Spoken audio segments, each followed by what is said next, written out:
अस्सलामुअलैकुम। मोहम्मद अज़हर सिद्दीक अपने programme political diaries के साथ हाजिर खिदमत है। पीर का दिन है और आज के दिन में बहुत आम समातें हैं, हाई कोर्ट में भी हैं और सुप्रीम कोर्ट में भी है। सुप्रीम कोर्ट में इमरान खान के खिलाफ जो तौहीन अदालत की दरख्वास्त है उसमें इल्तवा की दरख्वास्त तो दे दी है। ये 25 मई के हवाले से बातें हैं, तो 25 मई का दूसरा रुख कौन देखेगा? 25 मई का एक रुख तो हमारी अदालतों को ये समझ आ गया कि जनाब इमरान खान को इजाजत दी थी वो तौहीन अदालत। तो 25 मई का जो पहला रुख है, जो तशद्दुद किया गया, जो मार कुटाई की गई, उसका कौन पूछेगा? वो लाहौर हाई कोर्ट में दरखास्त दी हुई है, समाअत के लिए रखी है, डाटा सामने आ नहीं रहा। कोई वफाकी वजारत दाखिला की तरफ से जवाब मांगा है, वो जवाब आ नहीं रहा। वो कौन पूछेगा? अभी आपने देख लिया क्या हुकूमत पाकिस्तान तहरीक इंसाफ की थी, बड़े आराम से आपने वजीराबाद तक देख लिया। गखड़ से आगे जिस तरह ये लॉन्ग मार्च गया है, आप देख लें, कोई लड़ाई मार कुटाई कोई ऐसी बात हुई हो तो सुप्रीम कोर्ट के सामने जो मामला है 25 मई के अहकामात की वायलेशन का, वो इमरान खान साहब को तो ऑर्डर कन्वे ही नहीं हुआ। मुझे याद है मैंने उन्हीं दिनों में कहा था कि इमरान खान साहब से तो मौजूद ही नहीं है, वो तो ऑर्डर कन्वे होना है। किस तरह कन्वे होना है वो देखने की बात है, और वो जो कि ऑर्डर कन्वे नहीं हुआ। और वैसे भी अगर इमरान खान साहब परसिस्ट करते ना 26 से आगे लेकर जाते, वो आए तकरीर की और निकल गए। अब कोई अना का मसला ना बना ले इस बात को, हमारे यहाँ सुप्रीम कोर्ट इसको अना का मसला ना बना ले, तो तौहीन अदालत को समझा जाए। नज़र आना चाहिए ना कि क्या वाकई दियो धड़ल्ले से, जैसे अपना दानियाल अजीज़, तलाल चौधरी, निहाल हाशमी जो जिस तरह की बातें करते थे, इसलिए तौहीन अदालत में सजा हुई उनको। तो ये इसलिए समझना ज़रूरी है कि ये तौहीन अदालत का जो आज बात हो रही है सुप्रीम कोर्ट के कॉन्टेक्स्ट में, ये कोई तौहीन अदालत मैं नहीं समझता ये है। बादी नज़र में बिल्कुल ऐसी बात नहीं है। और कुछ पुरानी यादें भी आज मैंने इसके साथ जोड़नी है, लेकिन आगे चलने से पहले जो कोई वीडियो वाला मामला है, पहले हम उस पर बात कर लेते हैं। पैमना ने पहले पाबंदी लगाई, वाकई हुकूमत ने गोंगलू, पंजाबी कहते हैं गोंगलू तो मिट्टी झाड़ी, तो सेक्शन 5 का इख्तियार इस्तेमाल किया दिया। क्या बेवकूफ़ बना रहे हैं, क्या बेवकूफ़ बना रहे हैं? पहले पाबंदी नहीं लग सकती थी, ये गैर कानूनी थी। जिस तरह पाबंदी लगाई ये गैर कानूनी थी, गैर आईनी थी, इस तरह नहीं लगा सकते आप पाबंदी। तो वहाँ ज़ाती मुलाजम बैठे हुए हैं, साबका चेयरमैन, उस चेयरमैन को पता नहीं अभी तक पैमरा को अभी तक चैलेंज क्यों नहीं किया, उसी एक्सटेंशन को क्यों चैलेंज नहीं किया अभी तक। इन्होंने चैलेंज करना बनता है, क्यों चैलेंज नहीं किया, ये बहुत बड़ा सवाल है। और जिस तरह का किरदार वो अदा कर रहे हैं, फिर उसके ऊपर से सेक्शन 5 वफाकी हुकूमत डोमिनेट कर रही है, ये तो अपने लिए हालात बना रही है। और ये ज़रा बारीक आज मैं बात करने लगा हूँ आपके सामने। इदारों में लड़ाई करवाई जा रही है और इसका बेनिफिशरी कौन है, ज़रा समझिएगा ध्यान से। कुछ चीज़ें मैंने ब्रिगेडियर गजनफर के साथ आपको बता दी, लेकिन कुछ चीज़ें आपको समझाने के लिए मज़ीद ज़रूरत है। ऑपरेशन रजीम चेंज के ज़रिए काम हुआ, पूरी दुनिया के अंदर ये अपना काम करने के अलावा जो कि वो काम नहीं कर सके जो यहाँ पाकिस्तान के अंदर हो गया, हम डिफेंड करते फिर रहे हैं उनको, उनके उसकी दामत को डिफेंड करते फिर रहे हैं। तमाम सियासी जमातें डिफेंड करती फिर, और वो जो सियासी जमातें हैं ना वो कोने पे फड़ के मज़े ले रही हैं। जो वोट को इज्जत देकर बयानियाँ लगा रहे थे, वो कह रहे लो जी हम नहीं कर गए, ये कर लिया और ये कुर्बानी भी इनकी हो गई, मर भी है गए, खप भी है गए और फ़ायदा हमें मिल गया। ये सोचने की ये बात है। अल्टीमेटली तो ये बाहर की अपना एजेंसीज या उनको फ़ायदा है इस बात का कि बदनामी हमारी इदारों की हो रही है। पाकिस्तानी फ़ौज के हवाले से कटहरे में लाखड़ा किया है, और पाकिस्तानी फ़ौज के बगैर हम कुछ नहीं है। याद रखिएगा, पाकिस्तानी फ़ौज है तो हम हैं। आज बॉर्डर्स के ऊपर जो तहफ़्फ़ुज़ फराहम किया है इन्होंने किया है। आगे ग़ज़वा हिंद लड़ना है तो इसी फ़ौज ने लड़ना है, ये मैंने और आपने नहीं लड़ना। हाँ, जितनी मेरी कंट्रीब्यूशन होगी वो तो हम जाएंगे इसमें, लेकिन इस फ़ौज ने लड़ना। तो ये वो बारीक बात है जो समझने की ज़रूरत है। डेफिनेटली यहाँ थिंक टैंक ये सोच रहे होंगे। भाई आप सोचें, जब मैं बात कर रहा हूँ, रात भी मैंने बात किया है कि क्या मुसलमानों से प्यार है या पाकिस्तान को बचाना चाहते हैं, ये उनका क्या ताल्लुक इन चीज़ों से? वो तो किसी ने अपना एजेंडा लेकर चल रहे हैं और एजेंडा कामयाब हो रहा है और एक फ़ायदेमंद हो रहा है, और यहाँ हम समझ नहीं सके इन चीज़ों को। क्या हर्ज क्या है? ये इलेक्शन पहले करा दें, हर्ज क्या है इसमें?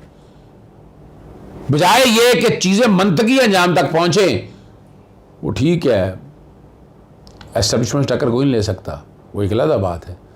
बजाय उस स्टेज पे पहुँच के फिर हम वापसी शुरू हो, तो मुनासिब यही था कि पहले ही मैं तो बड़े ऐसे बात कह रहा हूँ, लेकिन ये अप्रैल के इलेक्शन का मुझे पता था।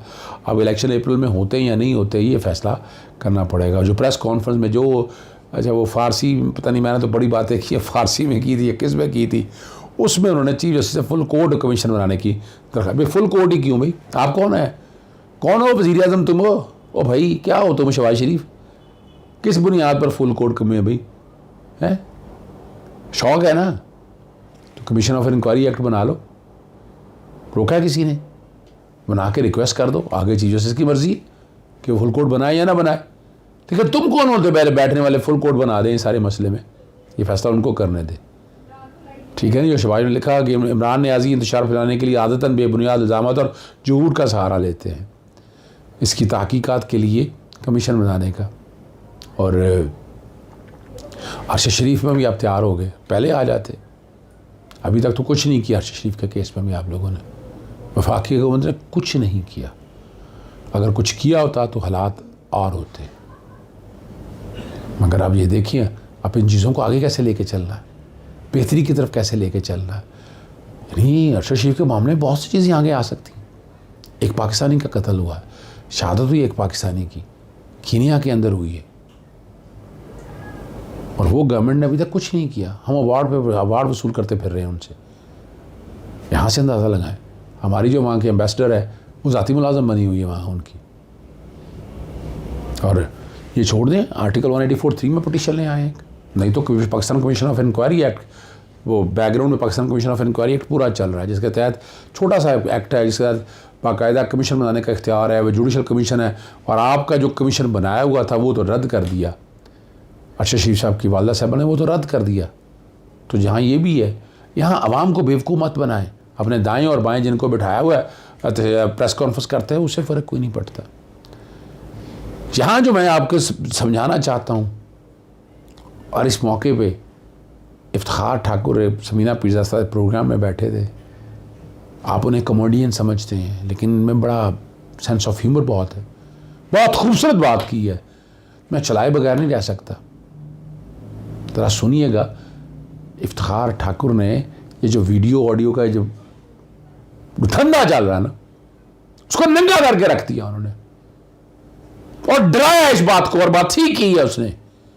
ये समझ आओ आप लोग, अगर समझना चाहो, मगर नहीं लग रहा कि आप समझना चाहते। सुनिएगा इफ्तिखार ठाकुर क्या कहता है। मुझे तो उस वक्त बहुत डर लगता है जब भी खबरों के अंदर एक बात आ रही होती कि फलाने चैनल ने सीसीटीवी फुटेज हासिल कर ली। अब वो सीसीटीवी, वो हालांकि छोटी सी उसने डकैती की है, दुकान के अंदर दाखिल हुआ और सीसीटीवी ने फुटेज हासिल कर ली। ये देखें जी, ये वो चोर थे, ये चेहरा, इसकी दाढ़ी भी है, ये मोटरसाइकिल पे है। इतना बड़ा कैमरा जो ऊपर चल रहा है, ये सारी फुटेज जो रिकॉर्ड हो गई क़यामत वाले दिन, अगर अल्लाह बड़ी स्क्रीन पे लगा दे, आवाज है इफ्तिखार ठाकुर इधर आओ भाई, उस स्क्रीन पे, बड़ी स्क्रीन के ऊपर मेरा मेमोरी कार्ड वहां से निकाल के उधर लगा दे आप ही, और ऑडियंस के अंदर बैठी हो मेरी बेटी, मेरी बीवी, मेरी बहन, मेरी माँ, मेरी खाला, मेरी फूफी, और मेरे वो सीन चल जाए, तो असल में तो उस वक्त तरी में मरा था, अब मर रहा। कैसा पर्दा रखा है और फिर भी हमें शर्म नहीं आती। नहीं आती। जीने पे यकीन जो है कि मैं कल हूं। जी, आपने इफ्तिखार ठाकुर की बात सुन ली है। ये ज़रूरी है समझने के लिए, बहुत ज़रूरी है समझने के लिए। और यहाँ कुछ तारीख़ी तौर पर मैंने आपको कहा था कि जिक्र और मैंने करना है। आर्टिकल 63 पे मैंने कॉलम लिख दिया हुआ, बड़ी वाज़ेह तौर पर, जो हमेशा के लिए जो आपने अदम एतमाद और ये डिफेक्शन जो के हवाले से जो लोग आके मुनरफ होते हैं, ज़मीन बोझ कर दी है। मोती प्रो हैं उस जजमेंट में, बहुत मेहनत की जस्टिस मुनीब अख्तर ने तारीख़ी तौर पर बैठ के, और ये one of the best judgement है। बैकग्राउंड पे मेरा आर्टिकल चल रहा है, जजमेंट तो काफ़ी लंबी है, लेकिन मेरा आर्टिकल इस पे चल रहा है जो 63 पे मैंने लिखा। और जब मैंने 63 के आर्गूमेंट दिए, और जब मैंने वोट ऑफ नो कॉन्फिडेंस के हवाले से अदालत के सामने मैंने जब पॉइंट ऑफ व्यू रखा, तो अदालत ने मेरे पॉइंट मुझे पूछा कि उस वक्त बहस क्यों नहीं की। मैंने कहा उस वक्त मुझे बहस नहीं करने दी गई, और मेरा मास्टर आर्गूमेंट है वो आर्टिकल 63 के ऊपर। यानी रेजोल्यूशन के हवाले से पहले जब उसको टेबल करना है, जब उन्हें इजाज़त देनी है, तो देयर आर सर्टेन पैरामीटर्स है। और कुछ लोग बात करते हैं फैसले तब्दील करने की, ऐसे की, लेकिन देखिए मैं चूँकि कोर्ट में वो 63 अपना वोट ऑफ नो कॉन्फिडेंस के हवाले से मेरा वो ट्वीट बैकग्राउंड पे चल रहा होगा जो बार बार मैं चलाता होता हूँ, 27 मार्च का इमरान खान साहब का गोल्डन चांस था असेंबली तहलील करने का, नहीं की तहलील, ये झंझट ही नहीं होना था सारा, उसी पे असेंबलियाँ तहलील हो जानी थी।